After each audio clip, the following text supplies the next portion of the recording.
On va passer à la table ronde suivante. Bonjour, bonjour à tous. J'ai le plaisir d'accueillir et d'introduire surtout la table ronde numéro 4, la dernière de cet après-midi qu'on peut qualifier de stimulante. On a vu que bien formé participer à la stratégie d'accélération du numérique en santé, que c'était un levier durable pour que les compétences soient au rendez-vous, donc les compétences qui permettront effectivement d'atteindre ce rendez-vous de la réussite du numérique en santé. Alors, cette dernière table ronde sur les compétences et métiers d'avenir à l'hôpital en santé numérique, cette fois-ci, va aborder peut-être davantage la vision RH de l'hôpital en tant que recruteur, de recruteur qui actuellement, sur le marché du travail, se doit de retrouver les ressources adéquates pour répondre aux enjeux actuels de l'hôpital. Donc, vous sera notamment proposé et présenté une initiative originale dans le champ de la formation initiale et également une extrapolation vers d'autres leviers qui nous paraissaient intéressants de signaler pour bien recruter et fidéliser ceux qui apportent leurs compétences et leur expertise à l'hôpital aujourd'hui. Donc, j'ai le plaisir, nous avons la chance surtout d'avoir deux invités et témoins aujourd'hui, c'est-à-dire Amélie Roux, qui est responsable du pôle ressources humaines à la Fédération hospitalière de France, et Laurent Tréluyer, qui est directeur des systèmes d'information à l'assistance publique des hôpitaux de Paris. Je les remercie chaleureusement de nous avoir rejoints sur le site de Paris Santé Campus. La PHP, on se passera la parole, on a tout organisé, vous verrez. Donc, c'est 39 hôpitaux, 100 000 personnes. Donc, on a un peu de gens à former sur le numérique. Donc, DG, Martin Hirsch, etc. C'est un CHU. Comme les autres CHU, deux structures affiliées à PHP International, Fondation APHP. Et donc, c'est le premier employeur d'Île-de-France avec 100 000 personnes au niveau d'Île-de-France. 7 millions de prises en charge, je suis beaucoup de projets de recherche. On fait de la formation, comme je suis. Donc, on a déjà plus de 7600 étudiants en formation initiale, soit infirmières, sages-femmes, etc. Et 4600 étudiants en médecine. Il y a 210 métiers pour 100 000 professionnels, 13 000 médecins, etc. Un peu moins de 8 milliards de budget. Une fois qu'on a dit ça, le numérique, ça veut dire quoi, la PHP? Ça veut dire, un axe, là je décris très rapidement les axes. On travaille sur tout ce qui est parcours de soins, parcours prise en charge des patients, l'organisation, les services supports. Tout un axe sur la donnée. Donc vous verrez que tout à l'heure, c'est important pour nous, sur tout ce qui est données et comment on acquiert des compétences sur tout ce qui est data, innovation. Tout ce qui est pilotage de la PHP, PMSI, etc. Pilotage au projet stratégique, immobilier, etc. Un axe sur la performance du SI et un axe 5 sur l'organisation de la DSI. Donc, on travaille vraiment sur l'ensemble des éléments qu'on a, qui sont les projets territoriaux, le projet data, un projet un peu spécifique qu'on pousse à la PHP, et j'espère ailleurs, tout ce qui est pathologie numérique, qui est une vraie transformation d'une discipline médicale qui est en train de changer de camp, qui étaient des gens qui étaient sur des lames et qui vont passer dans le numérique. Donc, voilà le sujet de la formation et comment on accompagne ce type de projet. Un élément sur la cybersécurité qui devient quelque chose d'important. Et un autre élément qui va basculer chez nous, c'est toute la partie cloud. Cloud, ce n'est pas que un sujet technique, c'est un sujet de formation. Ce n'est pas les mêmes ingénieurs. Les gens qui travaillent dans le cloud, ce n'est pas les mêmes ingénieurs que les ingénieurs qu'on a actuellement. C'est une autre façon de penser, c'est une autre façon, c'est d'autres techniques d'autres technologies qu'on utilise. Un contexte numérique qui incite l'hôpital à se transformer. Ça, c'est un constat qu'on va partager. Là, je le donne sur la PHP, mais voilà, on a un parc applicatif extrêmement large. On a un peu plus de 900 applications à la PHP. Qui doit couvrir l'ensemble de nos activités de soins, donc qui sont nombreuses. Beaucoup de SI de cœur de métier. Beaucoup de solutions. Alors, on a marqué pléthorique, mais une offre importante de solutions innovantes. Donc, qui sont développés par des partenaires externes, par des fournisseurs. On a des services numériques pour nos professionnels, nos patients. On a aussi du développement. On a pour développer un portail patient, ce qu'on fait beaucoup d'hôpitaux. Donc, on a soit un choix d'achat, c'est ce qu'on fait dans 90-95% des cas, soit on développe nous-mêmes. Donc, ça nous oblige à avoir une équipe de développement et à les maintenir. et un volume exponentiel de données générées, donc tout le sujet autour de la donnée, avec les aspects de sécurité, de confidentialité, cyber, etc. Donc tout ça nous amène à des besoins d'expertise technique sur des métiers en tension. On prend l'urbanisation, l'interopérabilité, urbanistes, architectes, etc. Les développeurs, on est sur des besoins de développeurs importants et de traitement de l'information. La DSI de la PHP, c'est 850 personnes à peu près actuellement. Donc voilà, donc on a besoin de toutes ces expertises pour nous amener à évoluer. Et c'est un constat qu'on a à la PHP, mais je pense qu'on l'a aussi dans nos hôpitaux et dans le médico-social. Absolument. Donc, Amélie Roux pour la Fédération hospitalière de France. Donc, en quelques mots, je ne sais pas si ça parle à tout le monde, la FHF, mais nous regroupons l'ensemble des hôpitaux publics, nos adhérents sont l'ensemble des hôpitaux publics et établissements médico-sociaux publics. Et donc, au total, dans la fonction publique hospitalière, ça a peut-être déjà été évoqué, mais il y a à peu près 1 200 000 personnes réparties partout sur le territoire, dans des structures de soins de taille très variée. La PHP est, comme ça a été présenté, non seulement la plus importante en termes d'offres de soins, mais aussi en termes de nombre d'agents. Mais l'enjeu du numérique, ça regroupe tout l'écosystème hospitalier et médico-social public, avec des structures de taille très différentes et donc des compétences et des besoins internes qui sont évidemment différents en fonction de l'activité de la structure d'une part et puis des évolutions technologiques d'autre part. Et donc, je dirais que l'hôpital, comme le reste des secteurs économiques, du secteur d'activité, sont concernés par les évolutions technologiques et sont concernés par les évolutions du numérique aussi, à la fois dans le cœur du métier, c'est ce que ça a été évoqué, la question des évolutions dans les techniques médicales, etc., mais aussi dans le fonctionnement de l'hôpital. Donc, c'est encore un autre aspect qui est différent. Et puis, dans la formation, il y a plein d'aspects par lesquels l'hôpital et le secteur médico-social sont touchés par le numérique. Et donc, de ce point de vue-là, la question de la formation, à la fois de compétences spécifiques du numérique tournées vers le secteur de la santé et vers le secteur de l'hôpital et du médico-social, adaptées aux besoins spécifiques des établissements, est un enjeu vraiment important. Et à la fois en interne, comme ça a été évoqué, il y a un gros besoin de formation des professionnels de santé dans leur quotidien de travail sur ces évolutions et applications du numérique. Alors, ce qu'on a pu faire, en fait, l'idée aussi donc, pour la santé, c'est-à-dire toute la partie sensibiliser nos propres professionnels. Alors, je prends un exemple, hein, la sécurité ou la confidentialité des données, ce n'est pas naturel, en fait. Et donc, on doit apprendre à nos professionnels de santé à travailler sur la sécurité. C'est de temps en temps des contraintes. Quand on explique à un médecin qu'il ne faut pas qu'il utilise des clés USB, vous avez un succès important. Voilà. Alors moi, je leur ai coupé Gmail, voilà, par exemple. Je ne sais pas, il y a mon RSSI m'a dit qu'il faut couper Gmail. J'ai coupé Gmail. Bon, ça a marché un peu. Hein, voilà, bon, parce que, bon. Alors maintenant, ils ont fait des solutions de contournement, ils y sont arrivés finalement. Mais voilà, ça fait partie des sujets. Pourquoi je coupe Gmail? Parce que les gens téléchargeaient des données, n'importe quoi. On n'a pas d'antivirus sur les postes de travail perso, etc., etc., etc. Donc, on essaie d'expliquer pourquoi il ne fallait pas utiliser dans son milieu professionnel des outils personnels et pourquoi on le faisait.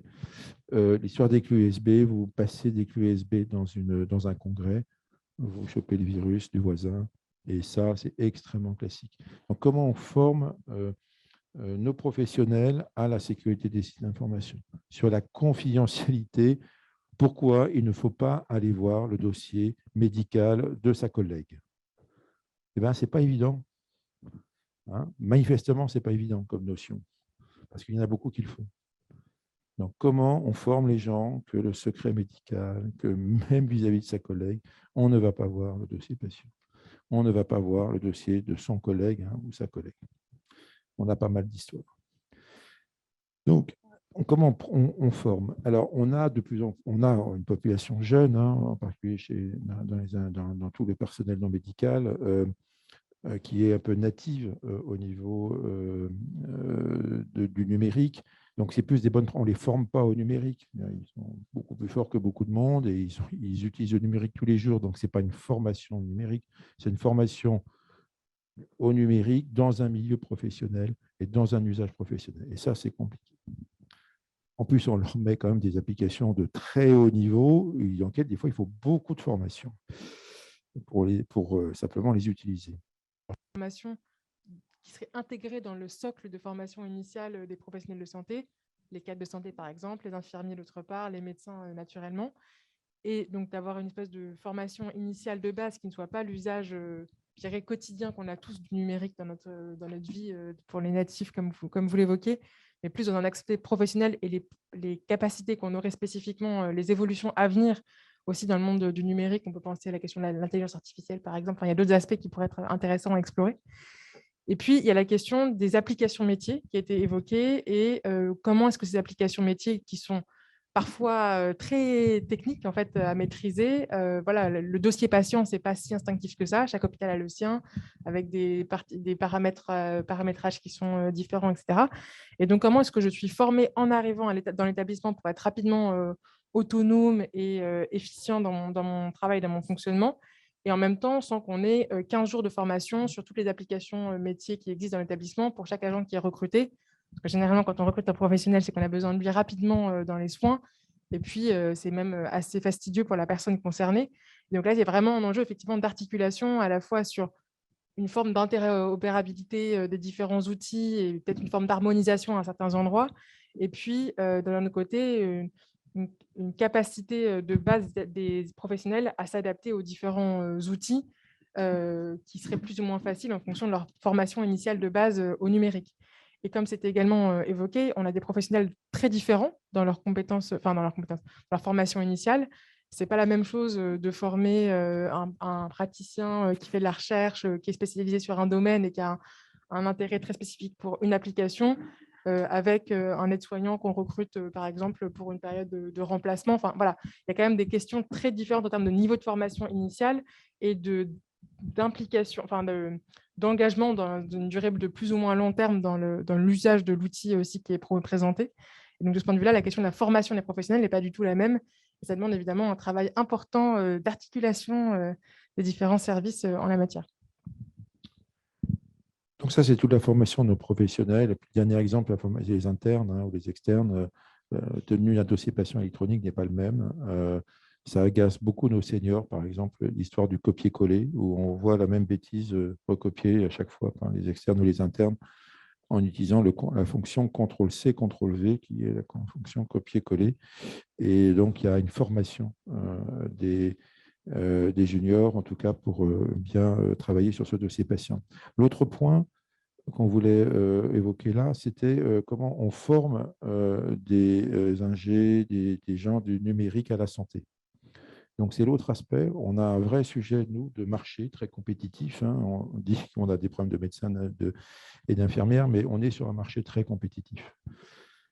Avec des grands éditeurs, des startups, des banques, des gens qui payent très bien, etc. Et donc, on a du mal à recruter dans nos métiers. Or, on a besoin d'informatique et on a besoin d'informaticiens. On ne sait pas faire d'informatique sans informaticien. C'est un truc bête, mais dans un hôpital, s'il n'y a pas d'informaticien, on ne sait pas faire. Quand on voit les attaques cyber qu'il y a eu ces dernières années, c'est un problème de nombre d'informaticiens dans nos hôpitaux, d'informatique qui n'a pas été mis à jour, qui n'a pas été bien entretenu. Alors qu'on offre des carrières, des opportunités à l'hôpital qui sont importantes. On pense qu'il y a un vrai intérêt pour des jeunes ingénieurs à passer dans la santé. Pas forcément faire leur carrière, ce n'est pas le sujet, mais de passer dans la santé. Beaucoup de jeunes veulent avoir de la valeur en fait, dans leur métier. Et nous, on leur offre des projets passionnants, intéressants, dans lesquels ils ont une certaine autonomie et dans un endroit où ils voient les gens pour qui ils le font. Ils voient les patients, ils sont dans l'hôpital, ils voient pour qui ils travaillent et ils voient le sens de leur travail. Donc, c'est ce qu'on leur vend, dans les entretiens d'embauche, c'est ce qu'ils font pendant 3, 4 ans, 5 ans chez nous. Et ce qu'on a voulu faire, c'est de commencer tôt, effectivement, et de travailler dans les écoles d'ingénieurs. Alors, on intervient. On a voulu aller au-delà. Donc, on fait quelques interventions dans les grandes écoles de type Polytechnique centrale et autres. Et on a voulu aller plus spécifiquement. On a voulu travailler avec l'EPITA. C'est une école d'ingénieurs privés qui est dans le sud de Paris. Et donc, qui est une très bonne école, qui est la meilleure école privée, on va dire. Qui forment des ingénieurs, beaucoup de développeurs, beaucoup de gens sur réseau développement, qui est une école reconnue, en tout cas dans ce milieu-là. Et depuis longtemps, on faisait quelques cours et autres, et ils ont voulu créer, fin 2020, une majeure santé. Là, ils avaient une mineure, et là, ils ont fait une majeure santé, ce qui est un parcours de formation sur 2 ans. Donc, un parcours important dans lequel on a eu 30 élèves pour la première promotion. Il y en a 30 aussi cette année.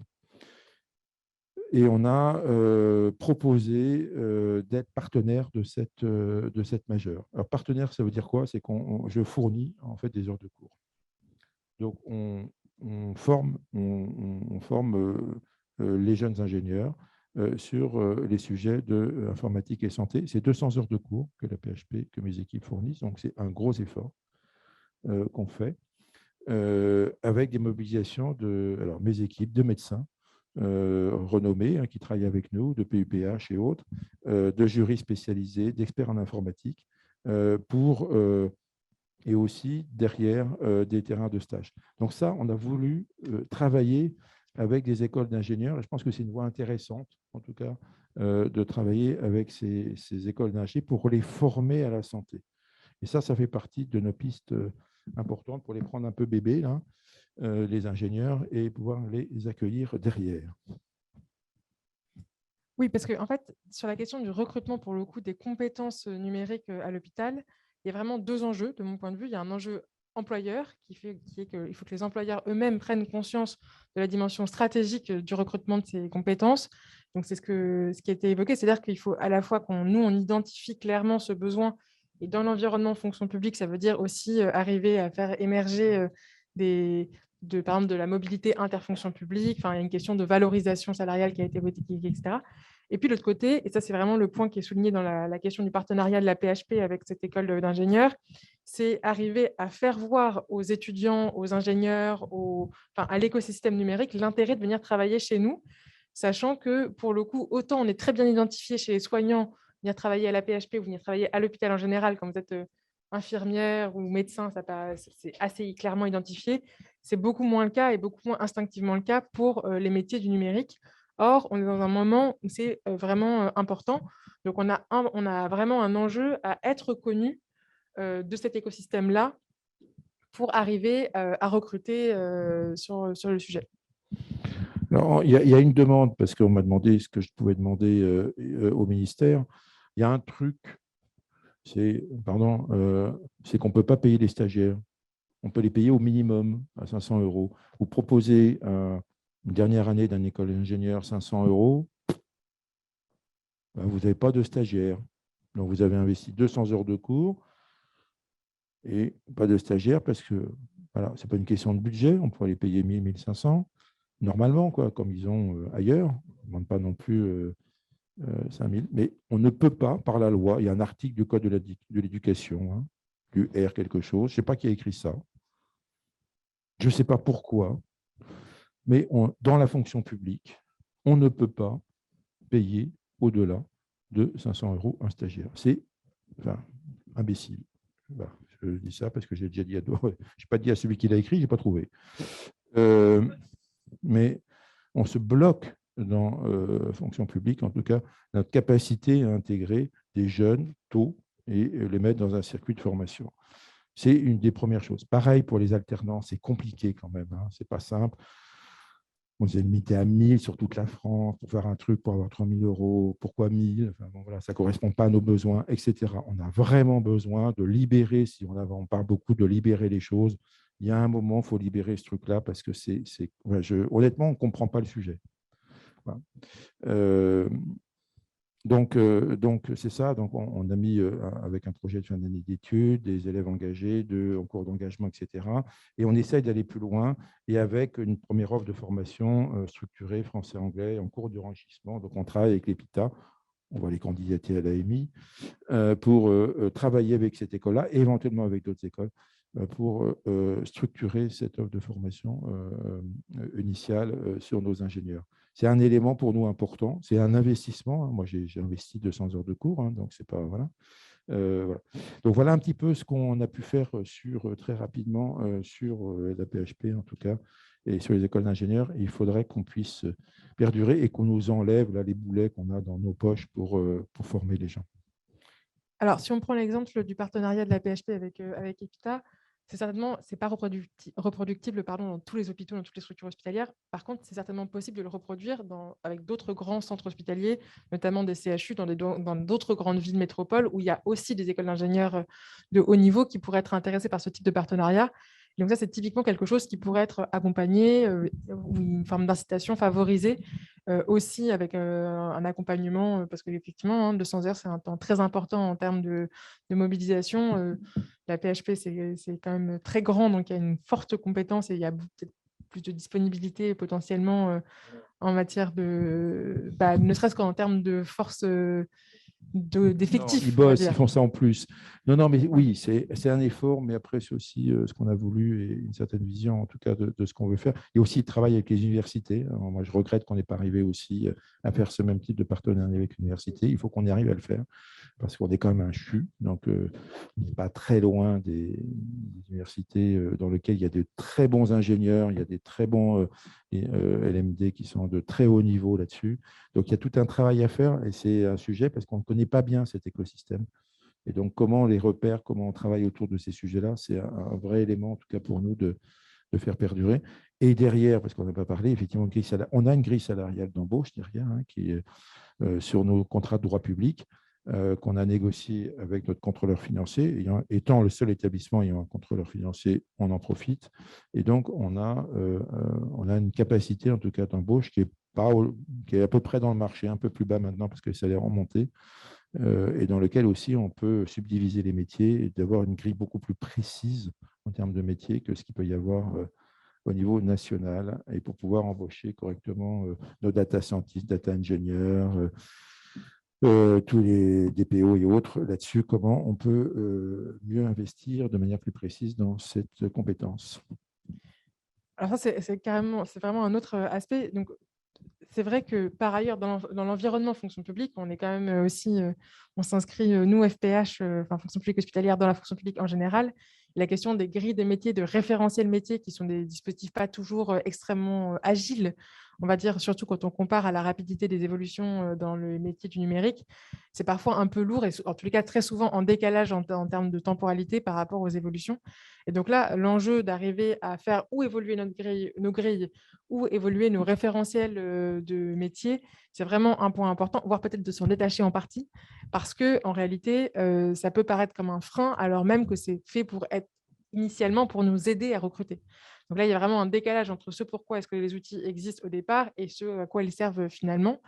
Et par ailleurs, dans un contexte où il n'y a pas forcément d'école du service public qui forme spécifiquement au métier du numérique, on est dans un rapport de recrutement qui est un peu différent par rapport à un certain nombre de métiers pour lesquels il y a une offre publique très importante en termes de formation initiale. Donc, il y a clairement des partenariats à faire, comme c'était évoqué, avec l'écosystème universitaire, qui est quand même notre écosystème frère un peu naturel, puisqu'on est surtout dans les CHU. Donc, ça paraît assez instinctif qu'il y ait un travail à faire de ce côté-là.